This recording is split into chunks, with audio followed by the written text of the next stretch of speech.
I'm a clinical neurologist. I see patients in the region that have Parkinson's. This is one of the what we call last frontiers of biomedicine. Brain disorders in terms of therapeutics. There's very little that can be done for patients. And I've always been interested in understanding more about the mechanism. So I've been very interested in understanding how PINK1 kinase mutations lead to Parkinson's. So that's been the background behind the work. P10-induced kinase 1, PINK1, is a serine-threonine protein kinase that possesses an N-terminal mitochondrial targeting sequence, a transmembrane domain, and 3 intersectional loops within its catalytic kinase domain. PINK1 codes for an enzyme that protects the brain from damage-mediated mitochondrial dysfunction and oxidative stress. The primary function of the mitochondria is to produce ATP, which provides cells with the energy required for essential functions. In functional healthy mitochondria, PINK1 binds the translocase of the outer membrane, TOM, which is a protein complex responsible for translocating proteins produced from nuclear DNA to the mitochondrial membrane for use in the oxidative phosphorylation. Following binding to the TOM complex, a rhomboid transmembrane protease, PARL, cleaves to PINK1, which is then degraded by an MG132 sensitive protease to maintain steady levels of PINK1. In dysfunctional mitochondria, after binding to the TOM complex, there is accumulation of PINK1, as it's not cleaved by PARL. The PINK1 becomes activated through dimerization and phosphorylation. It can also be indirectly activated through mitochondrial uncoupling.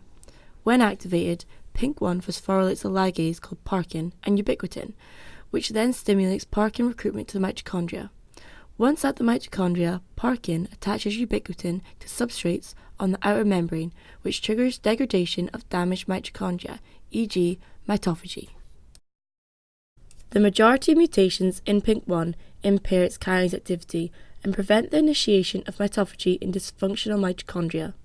A build-up of reactive oxygen species, ROS, and premature neuronal loss leads to autosomal recessive early-onset Parkinson's disease. Parkinson's is a neurodegenerative movement disorder caused by a loss of dopamine neurons in the substantia nigra region of the brain.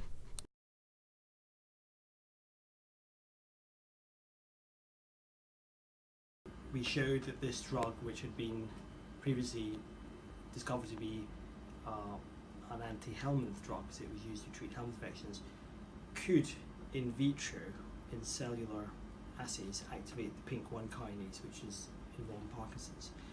So the mechanism by which it's activating PINK1 is not direct, it's indirect. It's doing it through uncoupling the mitochondria. And so for that reason, I think that there is very little scope for this finding to be translated or advanced to a more preclinical or clinical project. The anthalamic drug Niclosamide is a common treatment for tapeworms which acts through mitochondrial uncoupling. Mitochondrial uncoupling is the prevention of ATP synthesis in the process oxidative phosphorylation. Oxidative phosphorylation is a coupled reaction of the electron transport chain and ATP synthesis. The kinetic energy loss from hydrogen ions dispersing across the proton gradient produces heat energy and therefore repressing ATP synthesis while indirectly activating PINK1. This study found that with increasing concentrations of the niclosamide, there is an increase in PINK1 activation.